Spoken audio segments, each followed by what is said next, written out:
He sneered that I was too poor, too beneath his standards to ever be worthy of the life he believed he deserved.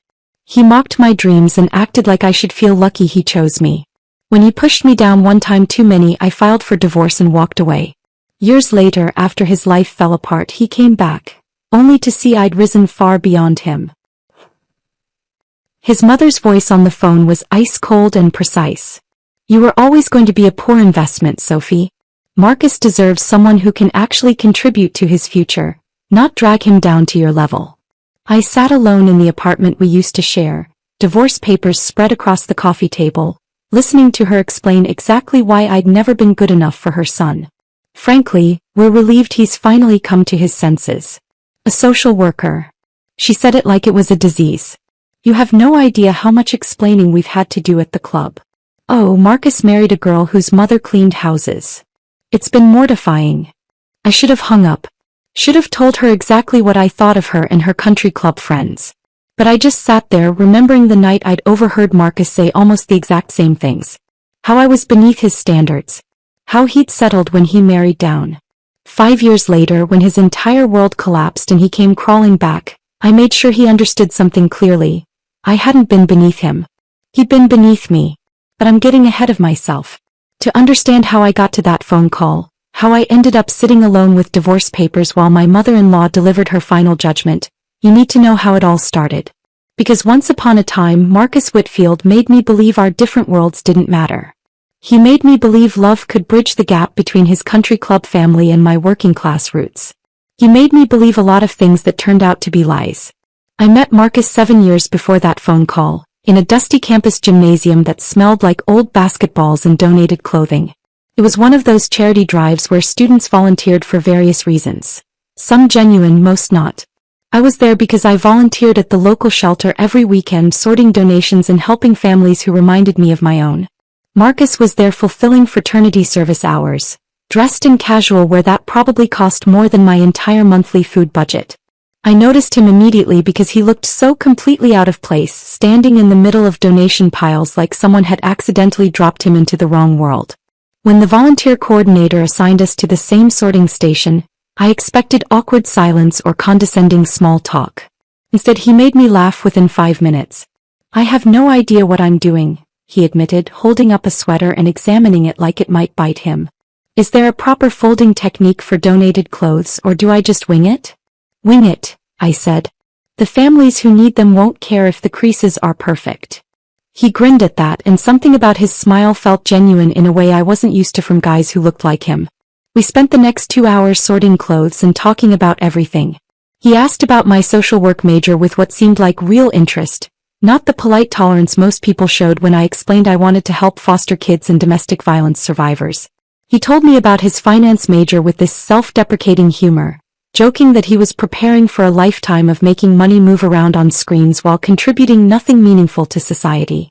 I found myself drawn to his charm, to the way he asked questions like he actually cared about the answers.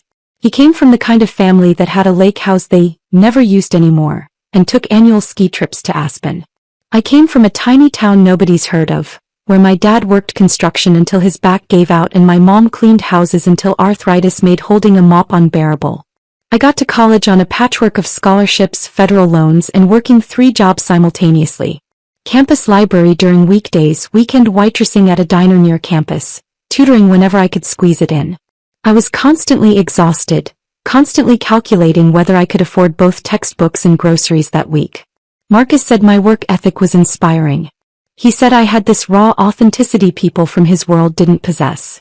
He made my poverty sound almost romantic, like some character-building origin story he found fascinating rather than the grinding reality it actually was. Looking back now, sitting in that apartment with his mother's cruel words still ringing in my ears, I wonder if he saw me as a project from the start. Something humble he could elevate as proof of his own open-mindedness, his own ability to see value beyond wealth and status. But back then, sitting in that gymnasium folding donated sweaters, I just thought I'd met someone special. We started dating a few weeks later. Those college years felt easy in a way nothing before or since has felt. We'd study together in the library, him helping me with statistics I couldn't wrap my head around, me proofreading his papers because writing came naturally to me. We'd grab cheap food from campus vendors and eat sitting on the quad, talking about futures that seemed limitless and bright. He never made me feel poor during those years. When I said I couldn't afford to go somewhere, he'd just shrug and suggest something free instead.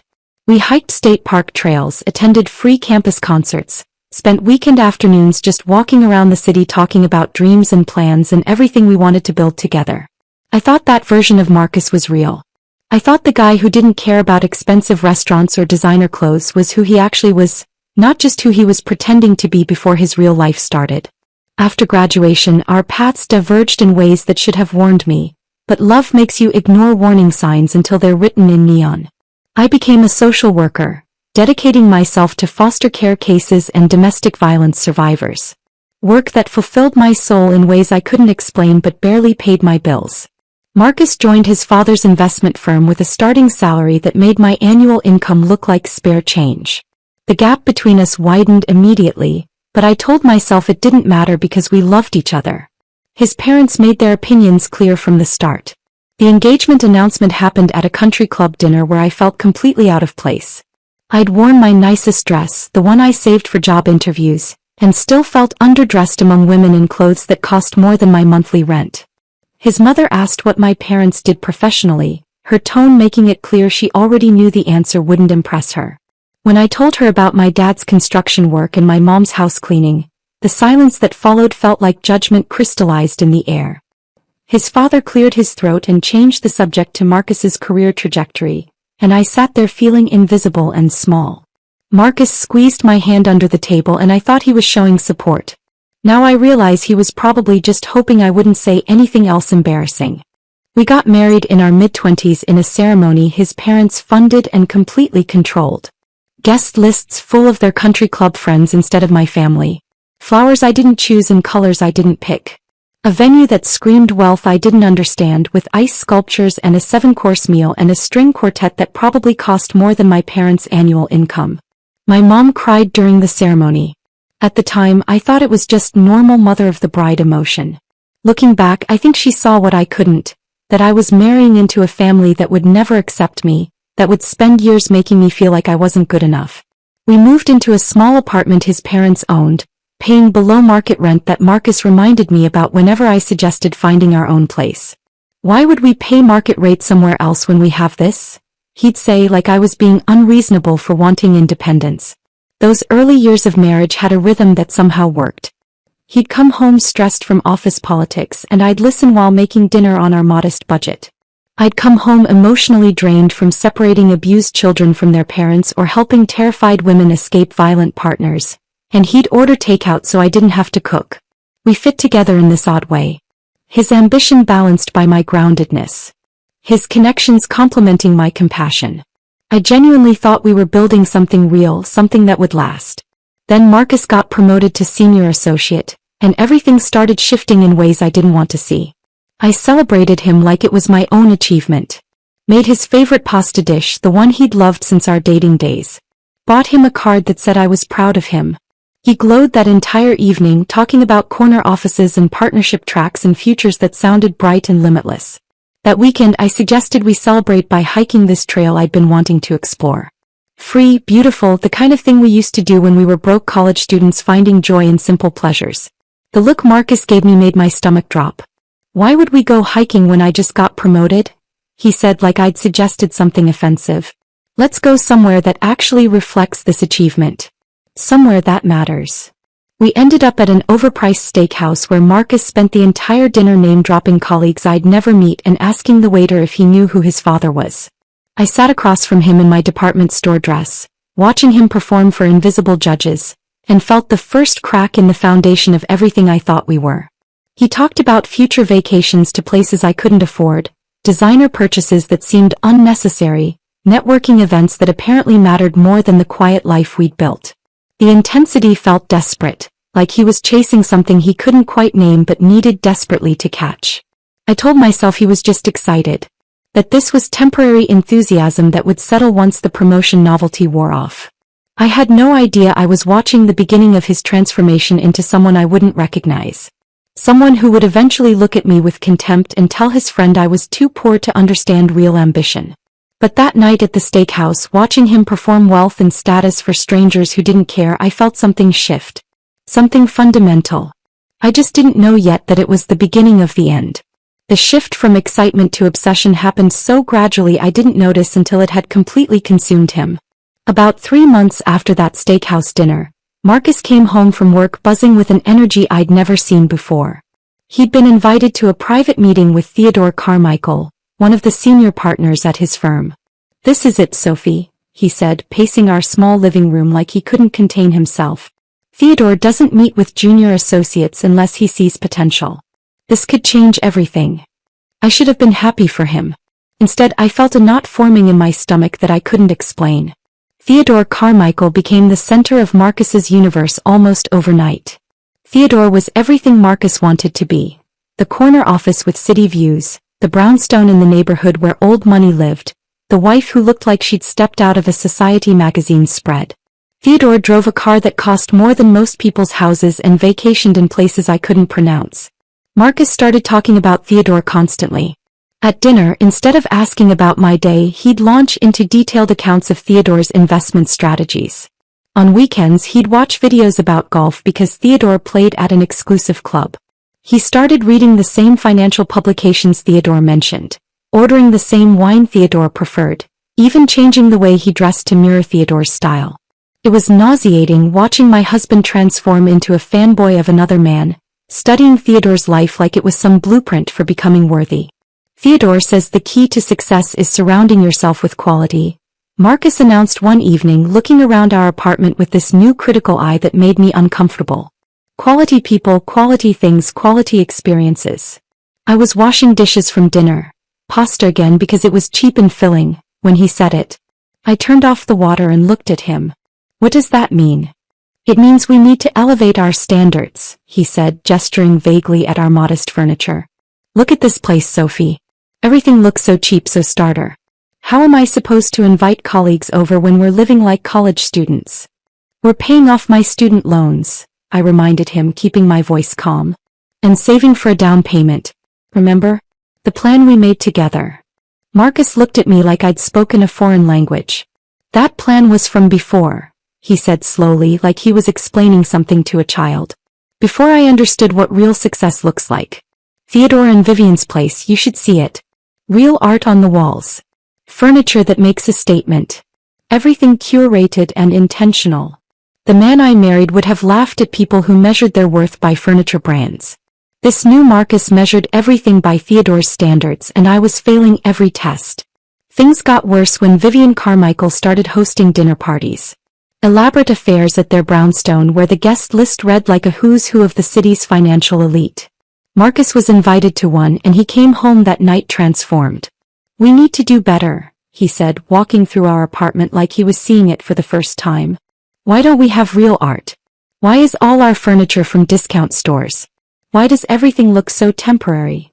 "Because we're being financially responsible," I said, frustration creeping into my voice. "Because we're paying down debt and building savings.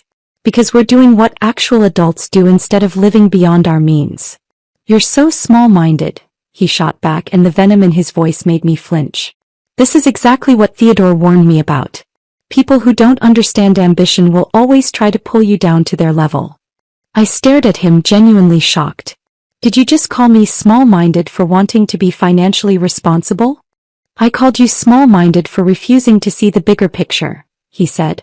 "For thinking that being comfortable in cheap furniture is something to be proud of." That's when the spending started. Designer suits appeared in our closet, still bearing price tags that made my breath catch.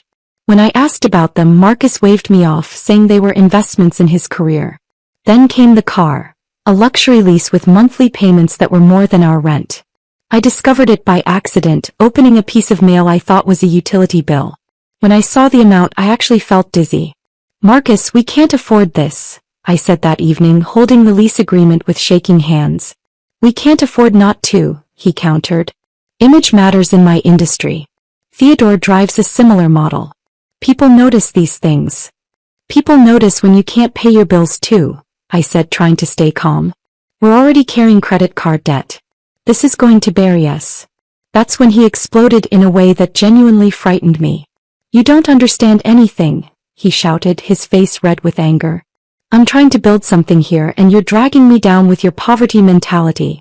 This is why you'll never succeed. You're still thinking like someone from a trailer park. I grew up in a modest house, not a trailer park, but the insult was designed to wound, and it did. I felt tears burning behind my eyes but refused to let them fall.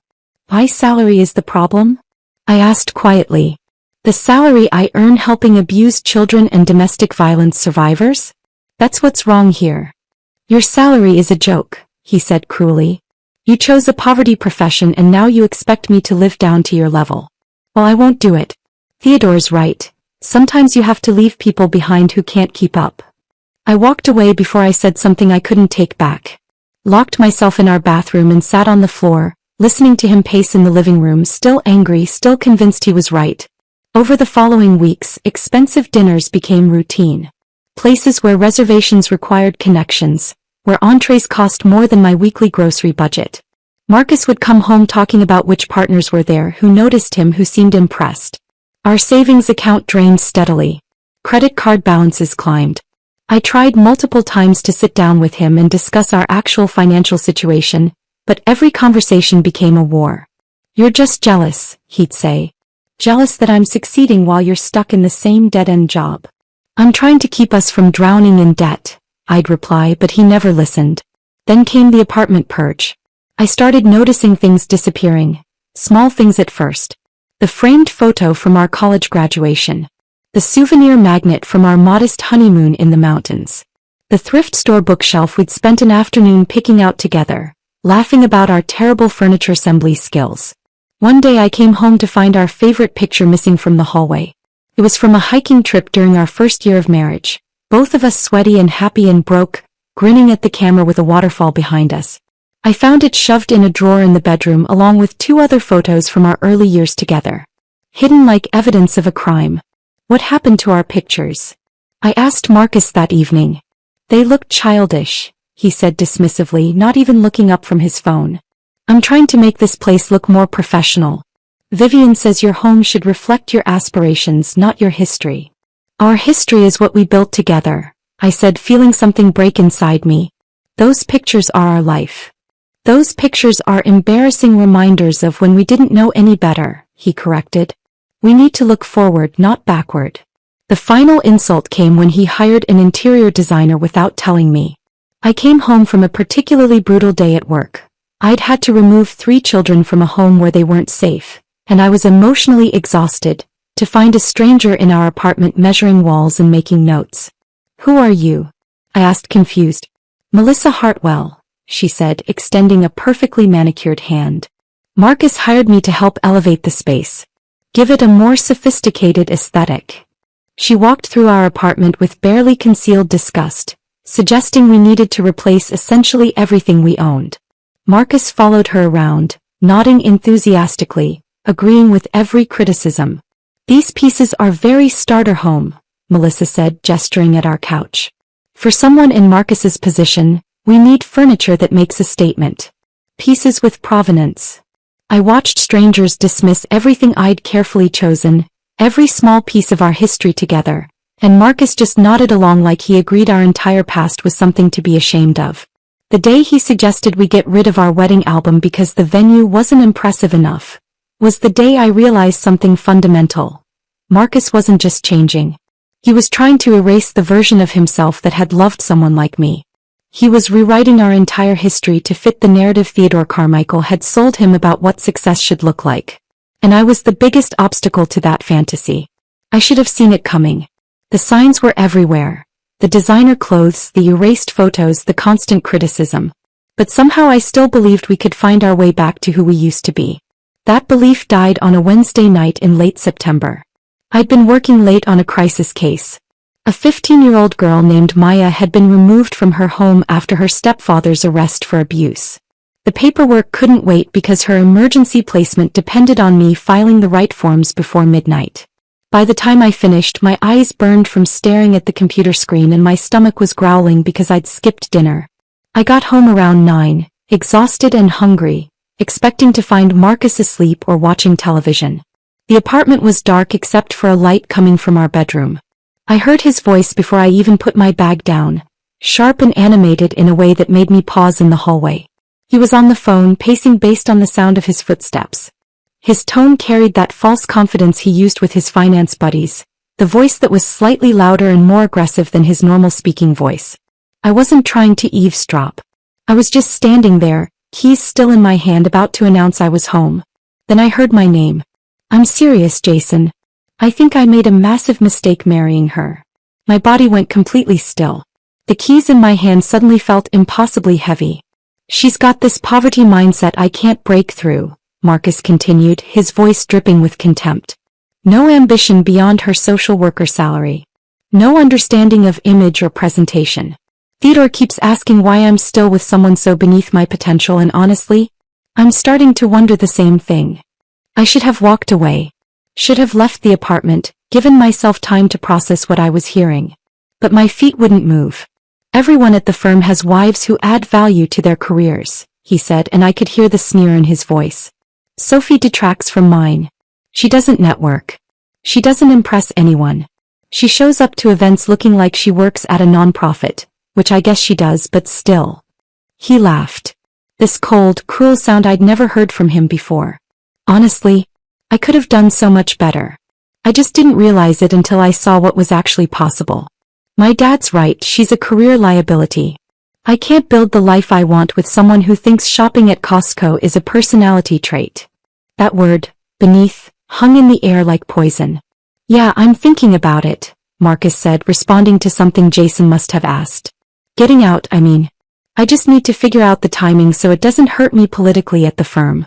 Optics matter, you know? Can't look like I'm unstable or going through personal drama right when partnership decisions are being made.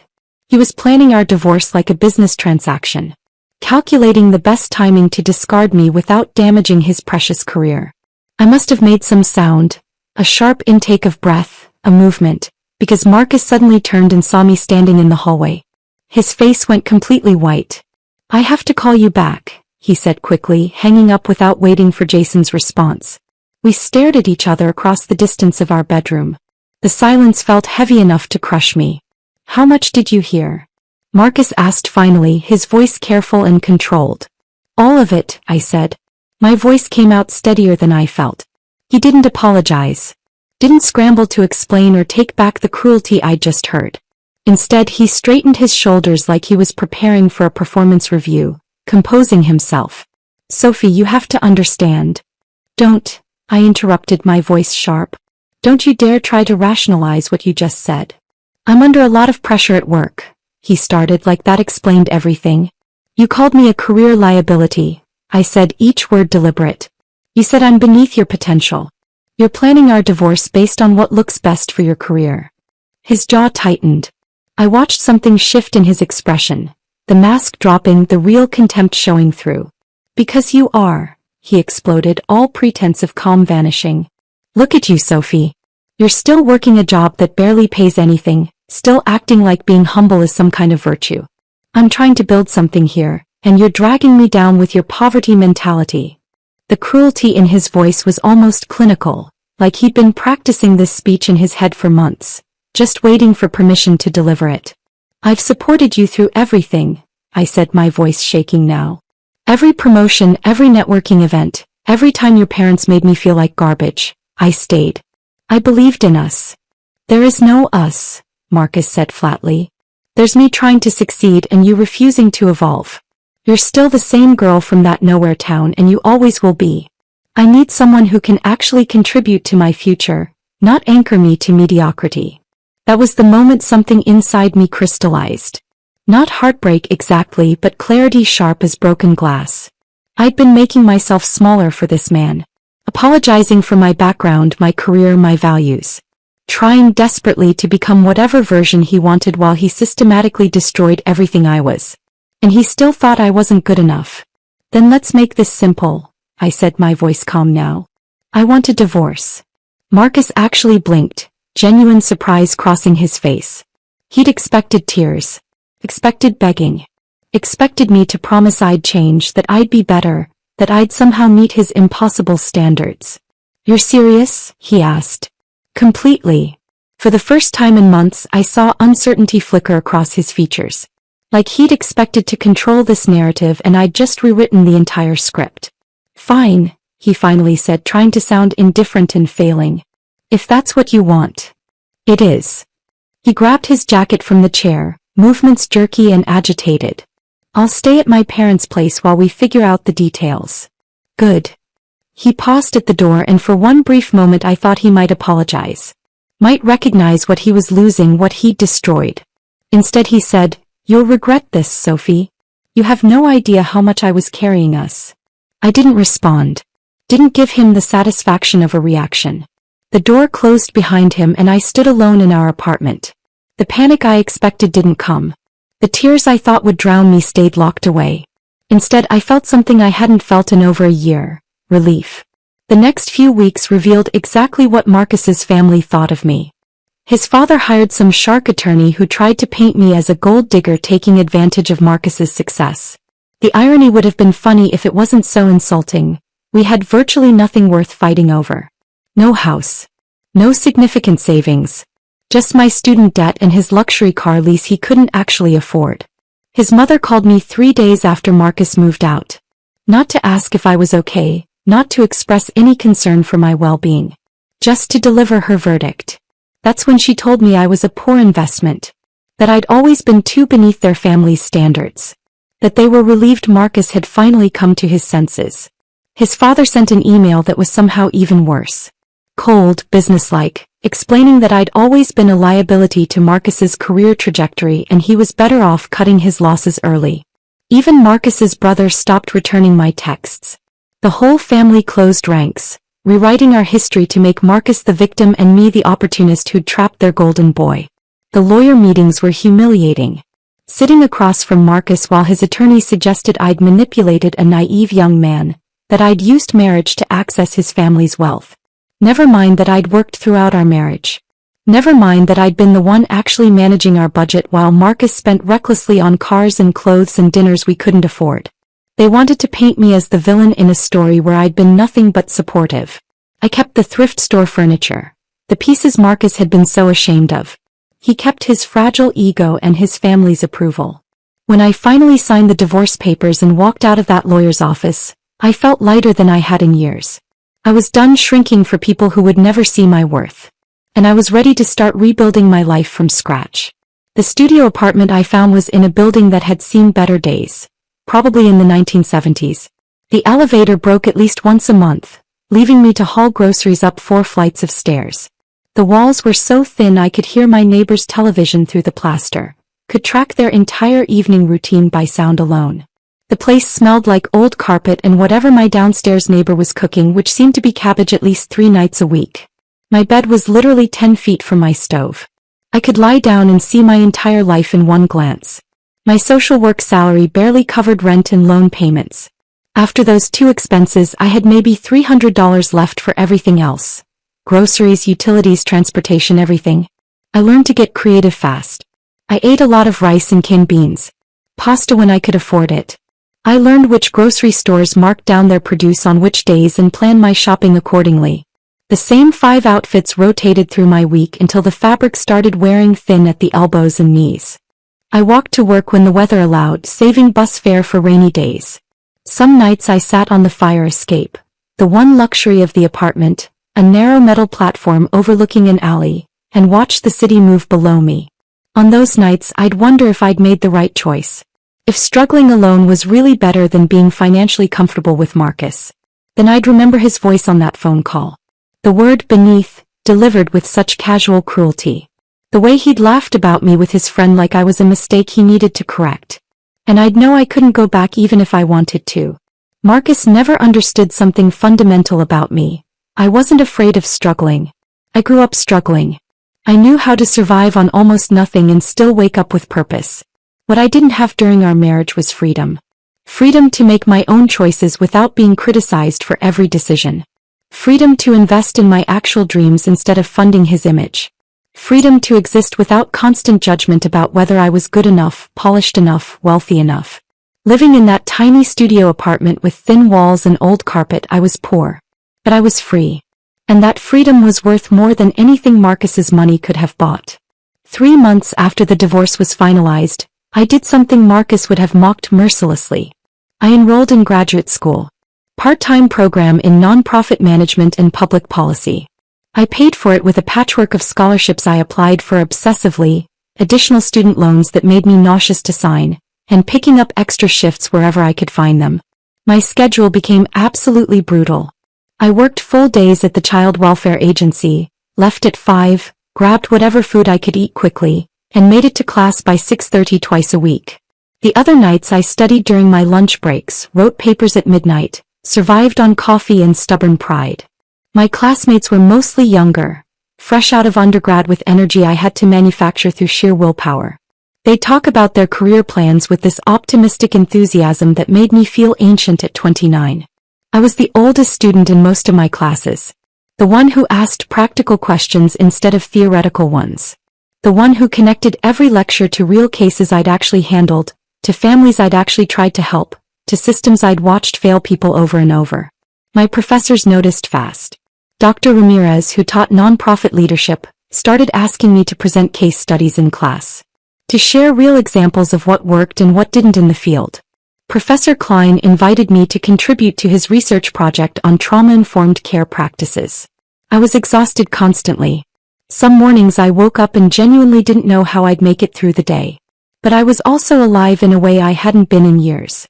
I was building something that was entirely mine. Something Marcus couldn't touch or diminish or take credit for.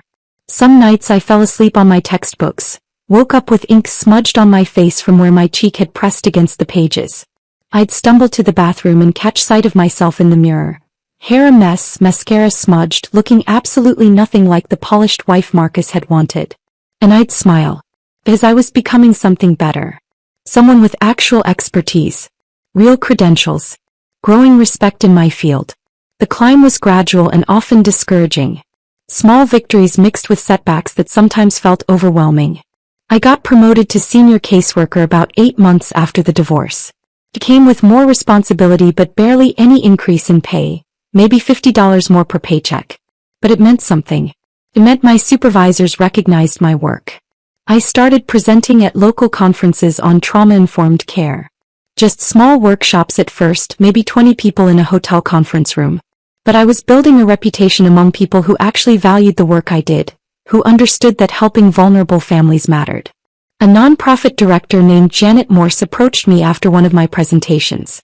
She ran a mid-sized organization that placed foster children, and she said my approach to trauma assessment was exactly what her agency needed. "Would you be interested in consulting with us?" she asked. "Redesigning our placement protocols?" The pay was modest, $1,500 for a project that would take me weeks. But it was the first time anyone had paid me for my expertise rather than just my labor. I said yes immediately. That project led to another. And another. I started working weekends on consulting gigs, building a portfolio of real change I'd helped organizations implement. Documented improvements in placement stability. Reduced caseworker burnout. Better outcomes for families. But there were setbacks too. Months where unexpected expenses completely wiped out whatever I'd managed to save. My car broke down in February and I had to choose between fixing it or eating anything other than rice and beans for a month. I chose the car because I needed it to get to my consulting sites. I went without health insurance for 3 months because I simply couldn't afford the premiums. I lived in constant low-level terror of getting sick or injured, of one accident destroying everything I was trying to build. I had a moment of real weakness in April. Sitting in my studio apartment looking at my bank account balance that had dropped below $200, I almost called Marcus. Almost asked if he'd been right. If I really couldn't survive without him. If this whole thing had been a terrible mistake. My finger hovered over his contact in my phone for probably 5 full minutes. Then I called Emma instead. "Tell me I'm not crazy," I said when she answered. "You're not crazy," she said immediately. "You're doing something incredibly hard and you're doing it alone and you're surviving. That's not crazy. That's brave." "I'm exhausted," I admitted. "And scared. And I don't know if I can keep doing this." "You're already doing it," Emma said gently. "Every single day you're doing it. And struggling towards something real beats living comfortably in someone else's contempt. You know that." He was right. I did know that. I didn't call Marcus. The real turning point came in June at a nonprofit leadership summit downtown. I'd submitted a proposal to present on child welfare reform, and somehow it got accepted. I was terrified. This was a much bigger venue than I was used to, with directors from major organizations attending. After my presentation, a woman approached me. She was probably in her 60s, wearing a sharp suit that managed to look both professional and approachable. She had this direct, intense way of looking at people that made me immediately nervous. "I'm Dr. Patricia Holbrook," she said, extending her hand. That was a solid presentation. I knew who she was. Everyone in social services in the region knew who she was. She ran one of the most respected consulting firms, had literally written the book on nonprofit management that I'd been studying in my graduate program. "Thank you," I managed. "Your analysis was excellent," she continued. "But your presentation needs work. You apologized 3 times in the first 5 minutes, and you qualified almost every statement you made. You're undermining your own expertise." I felt my face flush with embarrassment. "Have you ever considered starting your own consulting practice?" Dr. Holbrook asked. I actually laughed. Couldn't help it. I can barely keep myself fed right now. Starting a business seems impossible. Dr. Holbrook didn't laugh. She just looked at me with those intense eyes. "I built my firm from nothing 30 years ago," she said. "I recognize hunger when I see it. Real hunger. The kind that comes from wanting to make actual change, not just collect a paycheck. If you're serious about making real impact, you need to stop thinking small." She handed me her business card. "I'd like to mentor you. No charge. We'll meet monthly. I'll review your work, push you toward bigger goals, introduce you to people who can help. Interested?" I stared at her, genuinely shocked. "Why would you do that?" "Because someone did it for me once," she said simply. "And because you're worth investing in. You just don't know it yet." I took the card with shaking hands. Those monthly meetings with Dr. Holbrook changed everything. Those monthly meetings with Dr. Holbrook changed everything in ways I couldn't have predicted. She taught me how to price my expertise, actually charge what I was worth instead of the apologetic rates I initially proposed that barely covered my time. She taught me how to pitch to organizations, how to walk into a room and present my ideas with confidence instead of constantly qualifying every statement with maybe or I think. Most importantly, she taught me to stop apologizing for taking up space. "You say, sorry, before nearly every statement," she told me during our 3rd meeting. "Stop it. You're not sorry. You have expertise these organizations desperately need. Act like it." She introduced me to nonprofit directors in her network, people who ran organizations with actual budgets and real influence.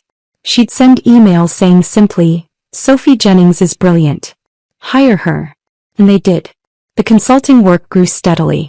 Small projects became larger ones. One-time engagements turned into ongoing contracts. I was still working full-time at the Child Welfare Agency, but my evenings and weekends were consumed with consulting work that actually paid well. By the end of my 2nd year in graduate school, I was making more from consulting than from my day job. Dr. Holbrook looked at my numbers during one of our meetings and said, "You're ready." "Ready for what?" "To go out on your own. Launch your firm. Do this full-time." The idea terrified me. Leaving a stable salary felt impossible, reckless, the kind of risk I couldn't afford to take. But Dr. Holbrook pushed. "You're already doing the work. You're just doing it while exhausted from another job that pays you a fraction of your value. Take the leap." 3 years after my divorce, I did. I gave notice at the Child Welfare Agency. My supervisor understood. She'd watched me build my consulting practice and knew I'd outgrown the position. My colleagues threw me a small goodbye party, and I cried because these people had supported me through the worst period of my life. Then I launched Sophie Jennings Consulting, specializing in social services optimization. The first year was absolutely precarious. There were months where I barely broke even, where I lay awake at night wondering if I'd made a catastrophic mistake leaving stable employment. But slowly, steadily, word spread. Organizations I'd helped started sharing my name with their networks. A director whose foster care program I'd redesigned recommended me to her professional association. Another client whose domestic violence shelter I'd helped restructure connected me with a foundation program officer. The work grew organically, built on actual results rather than marketing or connections. I started getting requests from larger nonprofits, then from government agencies looking to evaluate their contracted services. Then from foundations wanting to assess whether their grantees were actually effective. The work was meaningful in ways my previous job had never been. I wasn't just processing individual cases anymore. I was helping reshape entire systems. Redesigning intake procedures that reduced barriers for families. Training staff on trauma-informed approaches that actually worked. Implementing data systems that showed what was actually helping people. And the pay was significant. More than I'd ever imagined making in social services. I moved out of the studio apartment with thin walls into a real one-bedroom with big windows that let in actual natural light. The first morning I woke up there, sunlight streaming across my bed, I actually cried. I bought furniture I loved. Not expensive designer pieces that would impress anyone, just things that made me happy. A comfortable couch in deep blue. Bookshelves for all the books I'd been storing in boxes. A kitchen table where I could actually spread out and work. I started traveling. Not to luxury resorts or impressive destinations, but to places I'd always wanted to see. I hiked in national parks, explored small coastal towns, visited historical sites. I went on my terms at my pace, answering to nobody. For the first time in my adult life, I felt genuinely free. The professional recognition came gradually, then all at once. In my 4th year of business, I was invited to speak at a national conference on child welfare reform. Not a small workshop, a keynote presentation to an audience of hundreds. I was terrified. Stood backstage with sweating palms and a racing heart, convinced I'd forget everything the moment I stepped into the lights. But when I walked out and started talking about trauma-informed systemic change, something shifted. I wasn't Sophie who apologized for existing anymore. I was Sophie who knew exactly what she was talking about and wasn't afraid to say it. The presentation got a standing ovation. Afterward, a dozen organizations lined up to ask about my availability. A major foundation invited me to join their advisory board, consulting on how they distributed millions in social services grants. I published articles in professional journals that practitioners actually cited in their work. Universities started inviting me to guest lecture. One university offered me an adjunct position teaching nonprofit management, the same field where I'd been the struggling older student just years before. I taught one class per semester, sharing real-world experience with students who reminded me of my younger self. Local media did a profile on my firm. The reporter highlighted the measurable improvements we'd helped organizations achieve: placement stability rates that increased by 40%, staff retention that improved dramatically, families actually getting help instead of falling through bureaucratic cracks. But the recognition that mattered most came from the frontline workers. Caseworkers who told me the changes I'd helped implement made their impossible jobs slightly more possible. Counselors who said they could actually focus on helping people instead of just managing paperwork. Advocates who felt like the system was finally supporting them instead of fighting them. I wasn't famous or wealthy by Marcus's standards. But I was respected by people whose opinions actually mattered to me. The external success was visible and measurable. But the internal transformation ran even deeper. I started noticing how different I felt in my own skin. Walking into meetings with confidence instead of apology.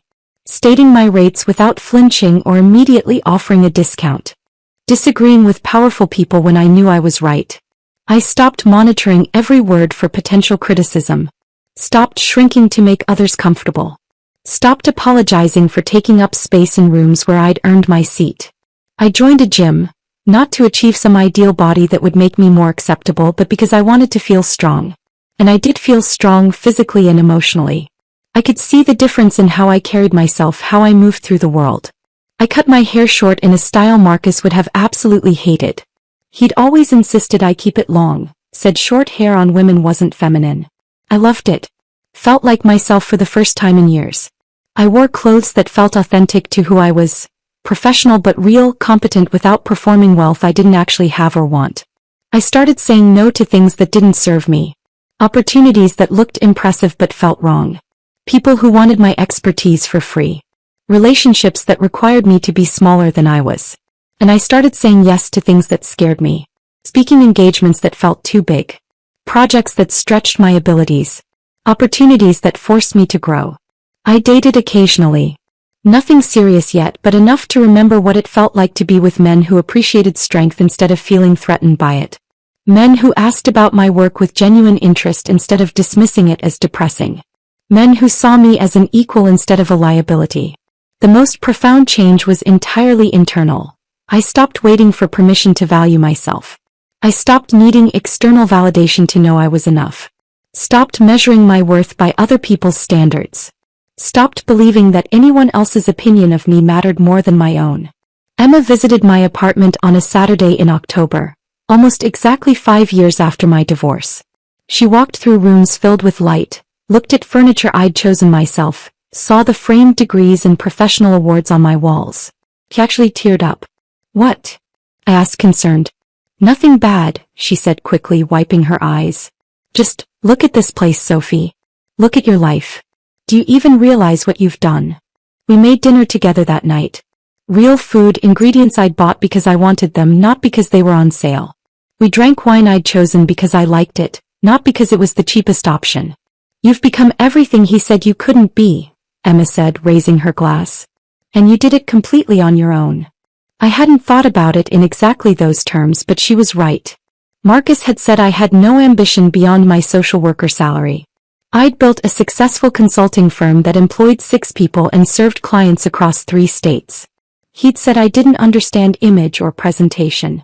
I now advised organizations on professional development and strategic positioning. He'd said I was beneath his potential. I'd risen to a level where my expertise was sought by organizations he'd never access, doing work that actually mattered. But the real victory wasn't matching his standards. It was realizing his standards had been meaningless all along. I'd built a life based on impact, not image. Success measured by families helped, not restaurants where I was recognized. Worth determined by integrity, not designer labels. "To proving that leaving him was the best decision you ever made," Emma said. I raised my glass and clinked it against hers. To remembering I never needed his approval in the first place. We drank to that. And it tasted like freedom. That toast with Emma, celebrating the life I'd built entirely on my own terms, felt like closure on a chapter I'd finally finished writing. I thought about Marcus occasionally, usually when something reminded me of our marriage, but he felt distant. Like someone I'd known in another lifetime. Then about 2 months later, my phone rang while I was reviewing a grant proposal for a client.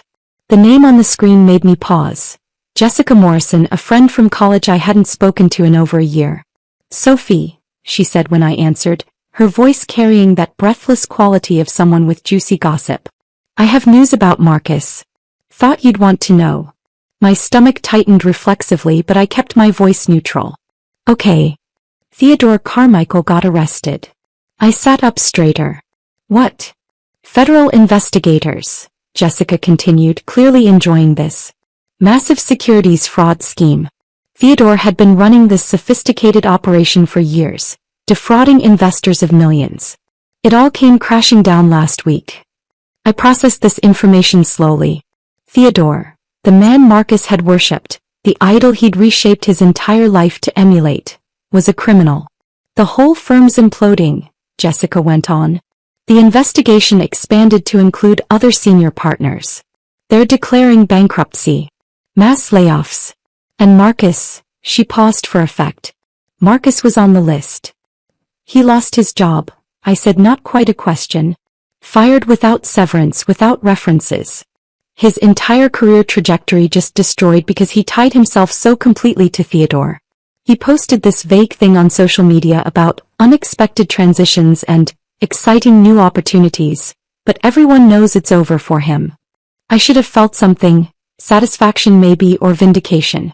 Instead, I just felt oddly empty." "There's more," Jessica said. "Marcus's dad's firm took hits too. They had business connections to Theodore's operation. Not criminally charged or anything, but their reputations damaged. Lost some major clients. The family that had looked down on me, that had called me a poor investment, was facing their own consequences." "Thanks for telling me," I said. "I figured you'd want to know," Jessica replied. "After everything he put you through." We talked for a few more minutes before hanging up. I sat there with my phone in my hand, trying to examine my feelings. Was I happy about Marcus's downfall? Sad? Vindicated? Mostly I just felt distant from it all. Like this was happening to someone I used to know, not someone who still had any real connection to my life. Over the following months, I heard fragments of Marcus's unraveling through various connections. Jessica called again a few weeks later with updates. The luxury car had been repossessed. The designer clothes were showing up on resale websites. Someone she knew had recognized a suit Marcus used to wear to networking events, now being sold for a fraction of what he'd paid. The expensive apartment he'd moved into after our divorce, the one he'd furnished to impress people like Theodore, became unaffordable. He was evicted for unpaid rent. His social media presence, which had been all polished photos from networking events and expensive restaurants, went completely silent for months. When he finally posted again, it was vague inspirational quotes about resilience and reinvention that fooled nobody.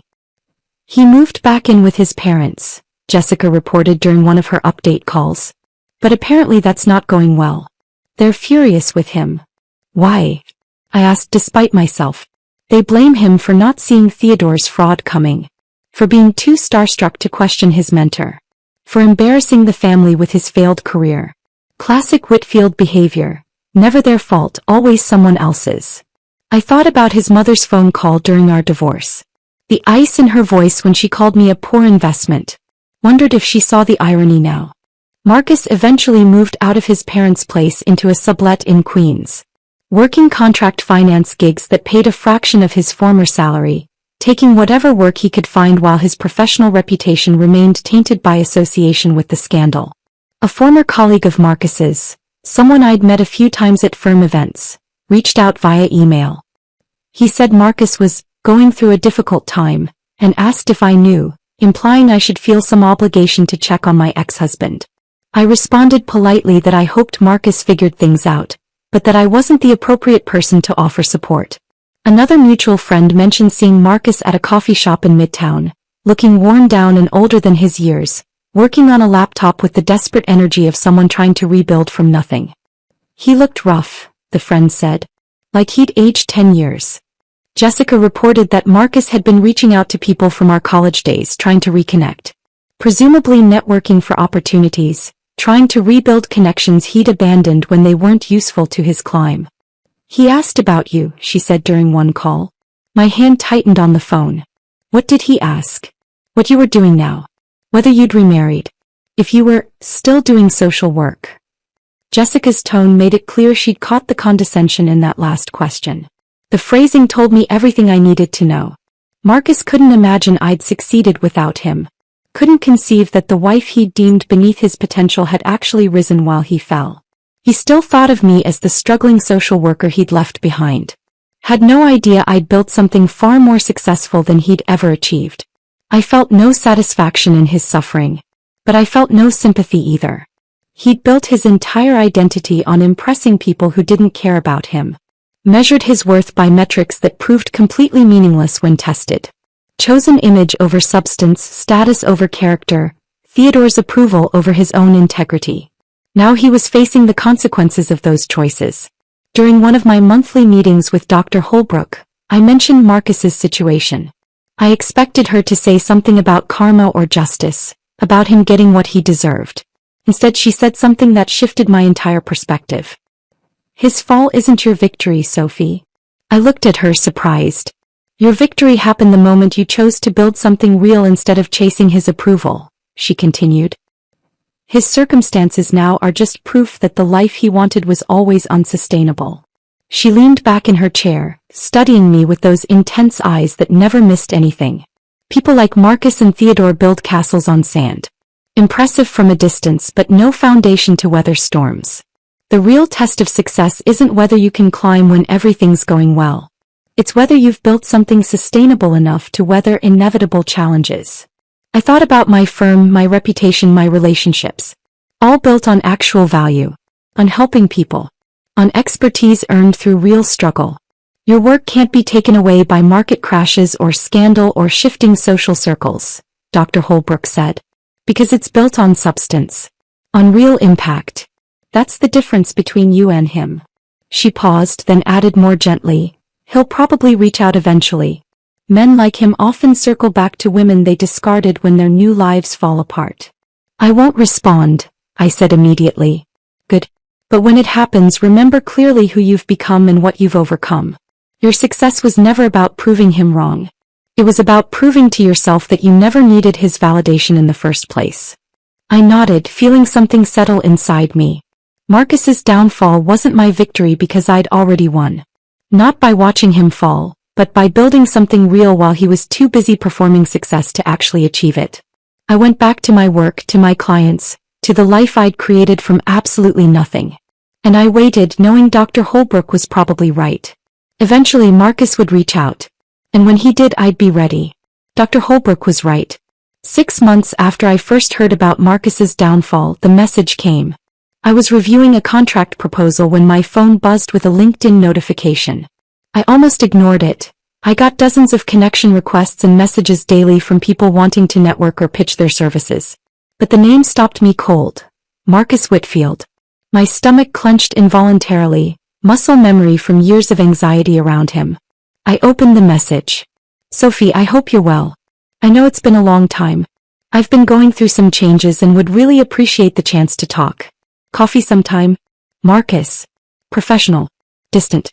Like we were former colleagues instead of divorced spouses who'd torn each other apart. I stared at that message for a long time, cursor hovering over the delete button. Part of me wanted to ignore it completely, let him sit in the uncertainty of whether I'd even seen it, whether I cared enough to respond. But curiosity won. Not about reconciliation, that ship had sailed and sunk years ago. But I was curious about what version of himself he'd present. Whether he'd learned anything. Whether he'd actually changed or just wanted something from me. I responded simply, there's a coffee shop near my office. Thursday at 2 p.m. works for me. Neutral. Professional. On my turf, my schedule, my terms. The days leading up to Thursday, I examined my own motivations carefully. Was I going to gloat? To finally tell him everything I'd held back during our divorce? To rub my success in his face? I realized I didn't want any of those things. I wanted to see if the man who'd called me beneath his potential could recognize what I'd become. And more importantly, I wanted to prove to myself that his opinion no longer had any power over me. Thursday came. I dressed in my usual work clothes, tailored pants and a silk blouse, professional but comfortable. The kind of outfit that said I had my life together without trying too hard to prove anything. I got to the coffee shop 15 minutes early, ordered my usual latte, and claimed a table near the window where natural light poured in. Pulled out my laptop and worked on actual business while I waited, feeling completely calm. When Marcus walked through the door at exactly 2 o'clock, I barely recognized him. The expensive suits were gone, replaced by business casual that looked worn around the edges. Khakis that had seen better days. A button-down that was wrinkled despite obvious efforts to press it. The confident swagger he used to carry, that performance of success he'd perfected, had been replaced by something hollow. He looked older. Not just the 5 years that had passed, but worn down by struggle in a way he'd never experienced before. Gray threads in his hair that hadn't been there during our marriage. Lines around his eyes that spoke of stress and sleepless nights. He spotted me and approached, his smile uncertain. Sophie. Thanks for meeting me. Of course, I said neutrally, closing my laptop. He sat down across from me. Ordered a regular coffee when the barista came by. Black, no additions. I noticed because Marcus used to order elaborate drinks, the kind with multiple modifications that announced he had particular tastes. We exchanged awkward pleasantries about the weather, about traffic, about nothing that mattered. Then he cleared his throat and got to it. I know I don't deserve your time, he started, and I immediately noted the opening. Positioning himself as humble, reformed, worthy of sympathy. But I wanted to say I'm sorry. For everything. The way I treated you. The things I said. I was completely lost, chasing something that didn't even matter. I sipped my coffee and said nothing. Just gave him silence to fill. He continued, words tumbling out like he'd rehearsed this. I lost my job when the firm collapsed. Lost most of my savings in investments that went bad. My parents are furious with me, we barely speak now. I'm living in a sublet in Queens, working contract gigs just to stay afloat. He looked at me with eyes that expected sympathy. Maybe even rescue. I'm sorry that happened to you, I said evenly, offering nothing more. His face flickered with something, disappointment maybe, that I wasn't immediately rushing to comfort him. It's been really hard, he pressed. I've had a lot of time to think. About my choices. About what I threw away. I'm home, I said, taking another sip of coffee. I've been thinking about us a lot, Marcus said, leaning forward slightly. About how stable things were when we were together. How you always kept me grounded. How you made everything feel manageable. Here it comes, I thought. I think I made a huge mistake letting you go, he said, his voice dropping to something that might have been sincerity. We were good together, Sophie. We could be again. There was not an apology for hurting me. Not genuine remorse for his cruelty. Just a request for me to fix his current problem. You didn't let me go, Marcus, I said calmly. I left you. Because you told me I was beneath you. He winced at the direct language. I was an idiot. I know that now. I was caught up in all the wrong things, measuring success by the wrong standards. But I've changed. I see things differently now. I looked at him, really looked at him, and felt absolutely nothing. No anger. No satisfaction. Just a mild, distant pity for someone who still fundamentally didn't understand what had gone wrong. Marcus, you haven't changed, I said gently. You're just broke. There's a difference. His face flushed red. That's not fair. Isn't it? Kept my voice even. You didn't want me when you thought you were climbing. You called me a career liability. Said I was beneath your potential.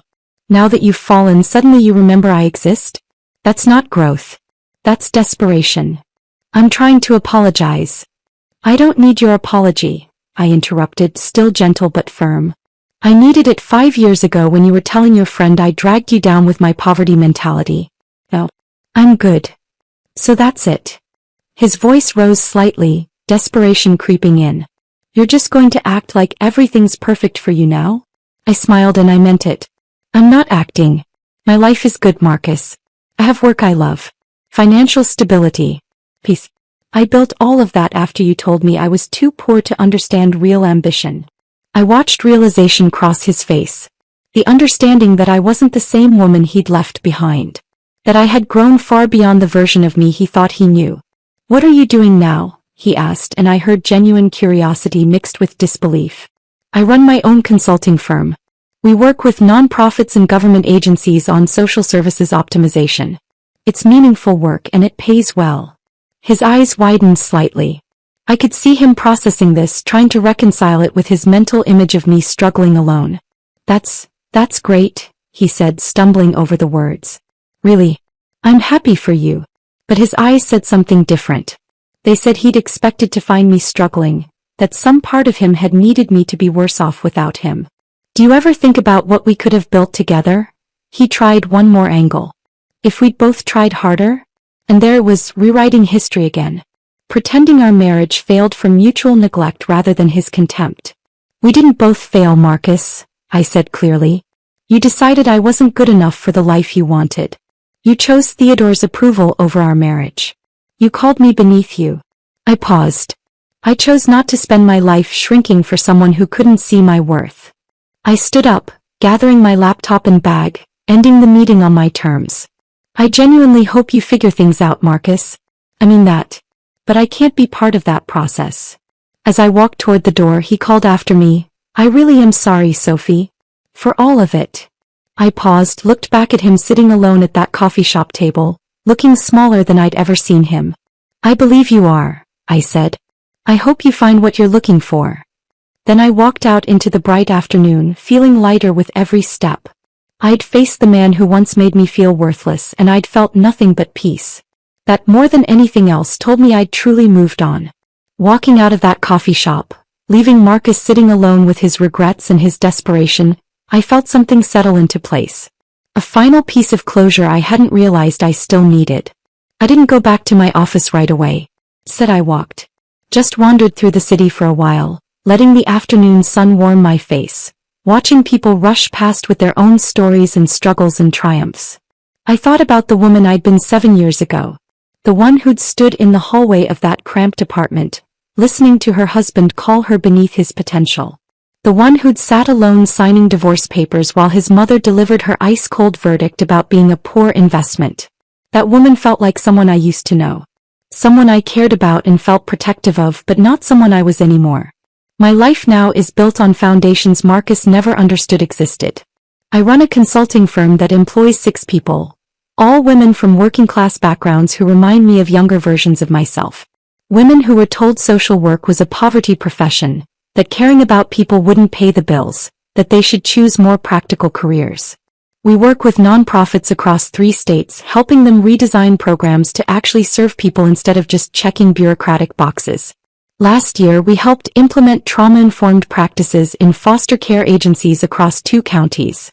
The results were measurable. Placement stability for kids improved by 38%. Children staying in homes longer, experiencing less disruption, having better outcomes.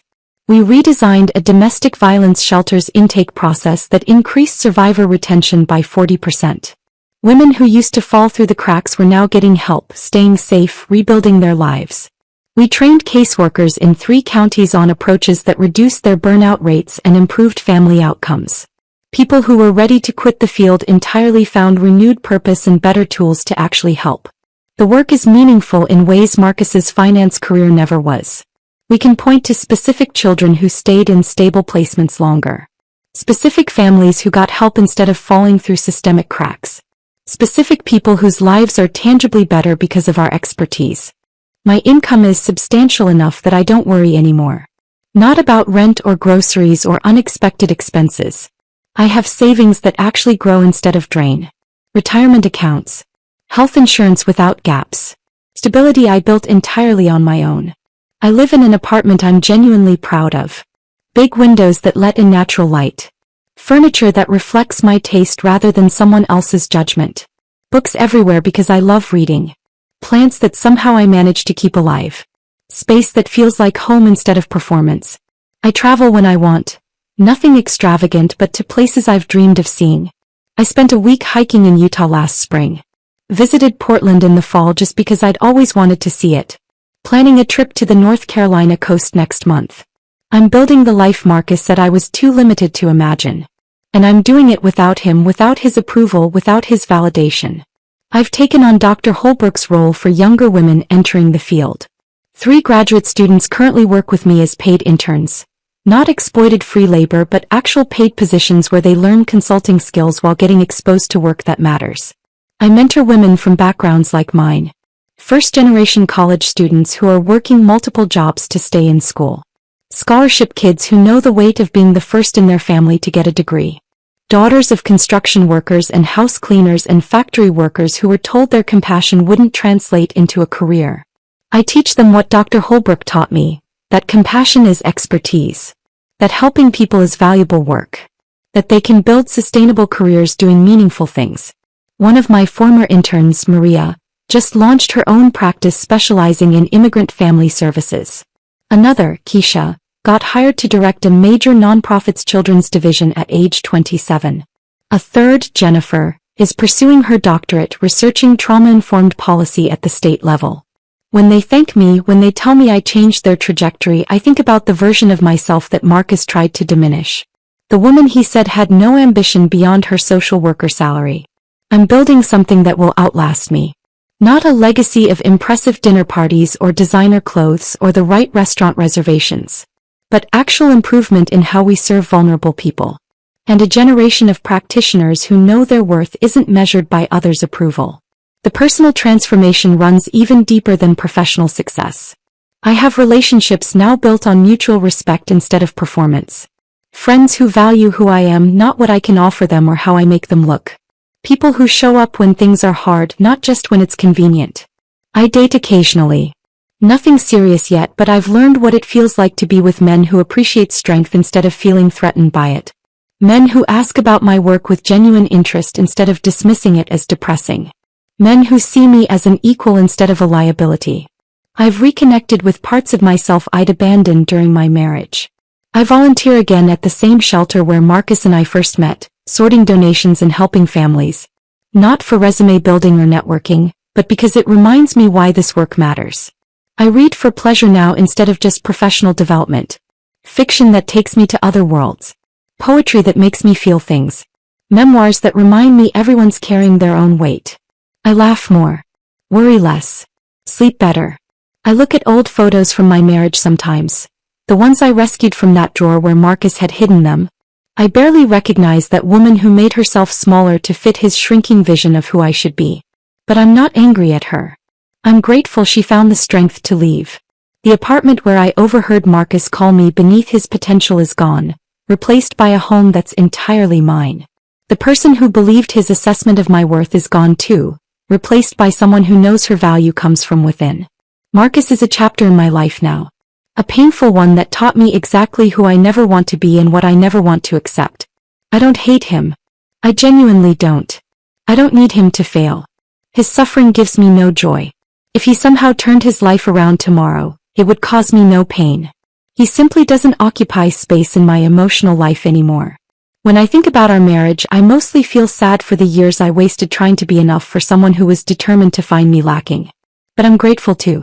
Grateful that his cruelty became obvious enough that I couldn't ignore it. Grateful that he pushed for divorce before I wasted more years. Grateful that his eventual fall happened without me attached to it. The revenge I got wasn't planned or intentional. I didn't orchestrate his downfall. I didn't even celebrate it when it happened. The revenge was simply this. I became everything he said I couldn't be. I built the life he claimed I was too limited to imagine. And I did it completely without him. I proved to myself, not to him but to myself, that I was never the problem. His standards were the problem. His values were empty. His vision was hollow. Real worth isn't measured by who you impress at galas or what designer labels you wear or which expensive restaurants recognize your name. It's measured by the impact you make, the people you help, the integrity you maintain when nobody's watching, the life you build that reflects who you actually are instead of who you're performing to be. I don't need Marcus to understand that. I don't need his apology or his recognition or his regret. I just needed to prove it to myself. And I did. That evening I sat in my apartment as the sun set, casting golden light through my big windows. I poured myself a glass of wine. Good wine, the kind I bought because I liked it, not because it would impress anyone. My phone buzzed with a text from Emma. Dinner this weekend? I smiled and texted back, absolutely. Then I opened my laptop and looked at my schedule for the week ahead. Client meetings. A presentation at a regional conference. Interviews for a new position at my firm. A mentorship lunch with Maria. A full life. A meaningful life. A life built entirely on my own terms. I raised my glass to the empty room, to the woman I used to be and the woman I'd become. To freedom, I said quietly. And I meant it. If this story of quiet triumph had you rooting for Sophie from start to finish, hit that like button right now. My favorite part was when Sophie walked out of that coffee shop, leaving Marcus sitting alone with his regrets. What was your favorite moment? Drop it in the comments below. Don't miss more powerful stories like this. Subscribe and hit that notification bell so you never miss an upload.